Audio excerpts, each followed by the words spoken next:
Hello, kiddies. It's your pal, the Crypt Keeper. If you're expecting me to roll out a good Crypt Keeper, I don't know what I tried to roll the R's. There's something I always found hysterical about the Crypt Keeper. He rolled his R's, but he didn't have a foreign accent. Like, I could understand if the Crypt Keeper was from Ecuador and he couldn't stop rolling those R's, but the guy spoke perfect English. It's your pal, the Crypt Keeper.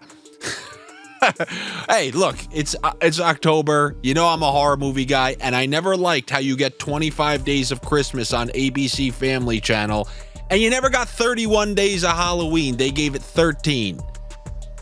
That offended me as a horror movie guy, but then again, it's not even called ABC Family anymore. Is that Paramount Freeform? I don't know. They changed their names more than Ron Artest. It's week 5. We got a lot going on. It's the bye weeks. We got a London game. We finally have a good primetime game. And I got picks for the early one and the late one. And I know what you're thinking. Thursday night didn't go well. I told you. Look, there are games. You should never bet every single game, because then you're the guy who Terry Benedict is laughing at. You got to isolate the ones you like versus the ones you don't. And I promise you, there are ones that I like on this slate. As always, what am I going to try to do?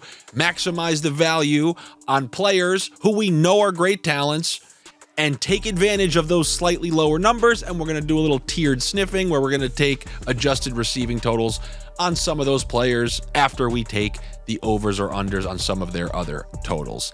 The first total you should always know about is the Bet365 total of $150. That's how much they're going to give you free if you deposit $10 and place a $5 bet. So if you're a new user, you deposit $10, you place a $5 bet on the morning game, you'll have $150 to use for the rest of tomorrow's slate. So make sure you go over to Bet365, take advantage of that. You got to be over 21 and located in an area where sports betting is legal. And there's a couple separate links that you should definitely be aware of. If you're from Canada, there's a link for you. US, there's a link for you, and it's not available in all states. So just make sure that you definitely take advantage of it if you are in one of those states. What are those states? Look down below, because I got to start talking about football. We got a morning game, 9:30. If you're on the West Coast, I lived out there for a little bit. Not easy to get up for that 6:30 a.m. game, especially when you're in your 20s and trying to go out to Chateau Marmont like I snuck in for the Rum Diaries after party. But if you are up, what the hell time is it in Hawaii? Oh my God, I'd rather just stay up on a Saturday night. We got the Bills going over there after a massive win to a team in Jacksonville. They're just waiting. They've been sipping on tea and crumpets with Steven Gerrard over there. But you have Jacksonville coming off a semi-crusty win in a game where Atlanta kind of threw it away. They have no signature performances on the year.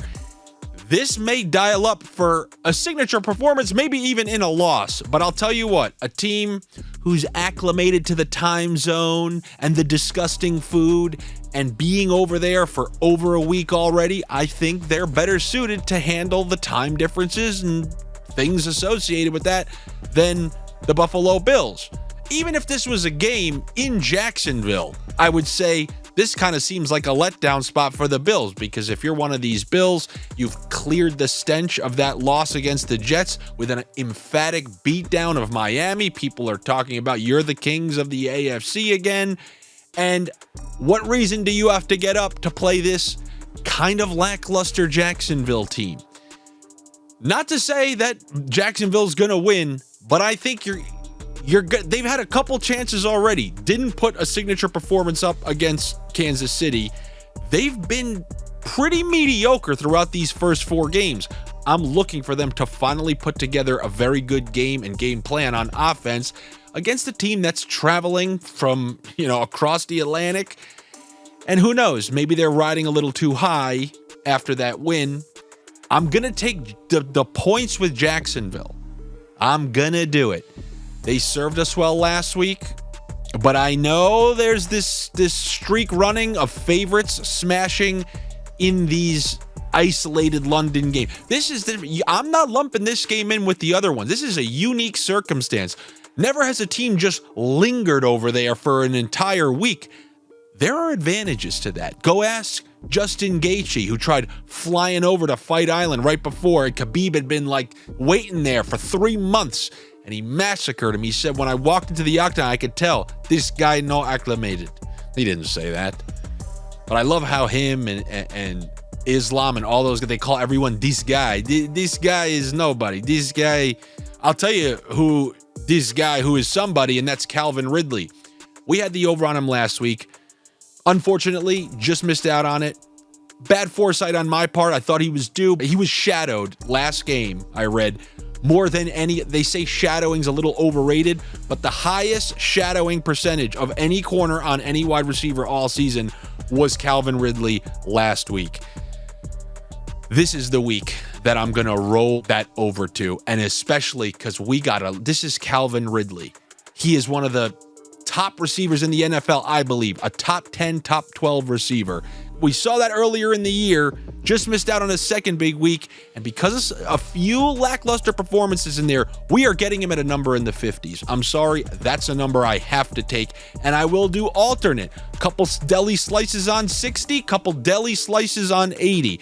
And if you want to parlay these together, you can do plus 5.5 with the Jags, and Calvin Ridley over 70 plus yards. I thought you said 80. Well, that's if you don't want to include this next one. We used him a couple weeks back, and then we haven't used him since. Many times he is dependent on one long shot like he got last week. He had 3 catches for like 80 or 70 and a touchdown last week. But this total on a guy who runs multiple routes down the field on an offense that still throws a ton, are they screwing me? Am I overlooking something? But Gabe Davis at like 42 receiving yards when Josh Allen's playing his best ball of the season so far, I got to take that. We took it last time. He hit 100 yards after week 1. My only concern is he's coming off a good week. And if you've ever rode Gabe Davis in the past, you know, sometimes what follows that good week is a not so good week, but he's had a few good weeks in a row. And I'm starting to believe that last year was more of a byproduct of Allen's injury and his high ankle sprain that lingered throughout the majority of the year. Gabe Davis might just be a pretty damn good player, and a pretty damn good player should go over 42.5 receiving yards. So if on that same game parlay, you want to put the Jags plus 5.5, the over on Ridley adjusted, and then the over on Gabe Davis receiving yards, that's going to get you some fresh deli slices over there. There are a couple other players like that. I mean, this is the week 2 tape running over. Jalen Waddle. Been a couple weeks. He was going off against the Patriots, then he got injured, then missed a week. Last week, slow week. Giants, get right spot for Miami after getting their asses kicked last week. The only thing I'll say, it seems like everybody's going to eat a little bit in this game. I wouldn't be surprised if Tyreek Hill and Waddle both get theirs in this game, which is why I think it's a great double stacking opportunity on DraftKings. I'll take the over on Jalen Waddle receiving yards. There's another player in a later game. I'm trying to tier these in terms of my favorites. This is probably close to my favorite player prop on the day. If you've watched my daily fantasy show called Look Who's Chalking, I'm almost never wrong on picking who's going to go off between A.J. Brown and Devontae Smith. It's always based on their matchup. I called the last 2 A.J. Brown games, and now it's time for me to take those talents into my sports betting videos. This will be a Devontae Smith game, a matchup against the Rams secondary. It favors the more, I don't want to say skilled, obviously A.J., but A.J. Brown is one of those physical receivers. Those are the types of receivers that they play better against teams that try to be physical with them. A team like Washington, maybe a team like Buffalo.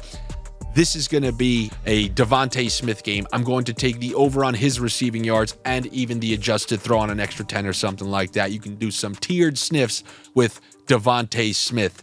And typically I would say this is a stake in the woods line. I hate seeing 3.5. I think the Rams are a little overvalued. I won't get mad at you if you want to do minus 3.5, but I'm going to do minus 2.5 and combine that with the Devontae Smith over on receiving yards. Then I want to look at that night game.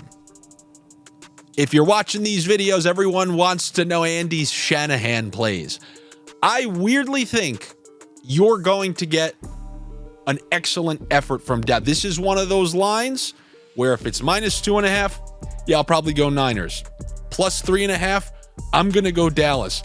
I like that Dallas had a big letdown a mere 2 weeks ago. It's two big letdowns in 3 weeks is unlikely. 2 consecutive playoff eliminations to this team. I think they're going to be very, very, very motivated to play well in this game, and I think they will play well in this game. I like the receiving plus rushing total for Tony Pollard. Tony Pollard has been playing very well, but under the radar because he's not piling up touchdowns like McCaffrey. I think they will do everything they can to get him involved, the same way the Rams got Kyron, whatever the hell is what he goes by, how they got him involved against the Niners a couple weeks back, and he was extremely effective, had a couple touchdowns against them. I imagine that the Cowboys are going to implement a similar type of strategy, a lot of quick passes, a lot of screens, runs. And Tony Pollard's pretty goddamn good, and he gets almost all the work. He's like a Christian McCaffrey light with less of the touchdown production. I'm going to take the over on his rushing and receiving because he has big play potential, and I want to maximize it on both sides of the game. It might come via a run, it might come via a pass, and because of the tough matchup against the Niners, we got a total that's relatively low when combining the two for a player like Pollard. So I will take the over on Tony Pollard. I will take the over on George Kittle. This is a George Kittle type of game. We don't know the exact health of Debo, but let me give you the Niners breakdown. When one of the 2 big wide receivers are healthy, they up the amount of routes that Kittle runs, especially when it's a team who has a tough defense. Because how do you get first downs against tough defenses? High percentage throws, and let your guys who are great at running after the catch do that. I would like to take Debo as well. This seems like a Debo. Last week would be a classic Ayuk game. You're not playing a very physical team. You have the opportunity to stretch the field. Perfect setup for Ayuk. This would seem like more of a Debo game. My only issue is that there are concerns about the lingering knee and rib issue, so I don't necessarily know if they're going to give him a ton of touches. They clearly seem to limit how much he was force-fed the ball last week, because as you've seen in previous weeks, when they want to, they will force-feed him the ball with throws behind the line of scrimmage and whatnot. You didn't really see that last week. He got like 2 or 3 carries or something like that, and only like 2 or 3 targets. They were hardly using him. I would imagine, especially because of how he's played against the Cowboys in the past, that they will use him more. But I actually feel better about Kittle, who has a relatively low total, along with Tony Pollard, and I like the Dallas Cowboys at +3.5 in that game. Those are some of the bets that I got for you. So those are some of my favorite ones for this upcoming Sunday. Gave you a little bit across the board there. 9:30, 1 o'clock, 4 o'clock, rock time, and a little 8 o'clock. So I got pretty good feeling about these ones. Good luck to you on your endeavors. Better luck to me. Make sure you subscribe to the Odd Shopper channel here. Come follow me on my social media pages at Andy Francess on all social media platforms. Check out yesterday's episode of Francess and Friends, or if you're watching this on Sunday morning, watch Friday's episode of Francess and Friends. It was good fun. We had Eitan and Eric on talking about all sorts of things from rat bets to hocus pocus and everything in between. All right, everybody, I'll be back with you probably tomorrow or on Monday. It all depends when you're watching this, but I'll be back with your Monday Night Football bets. I will see you then.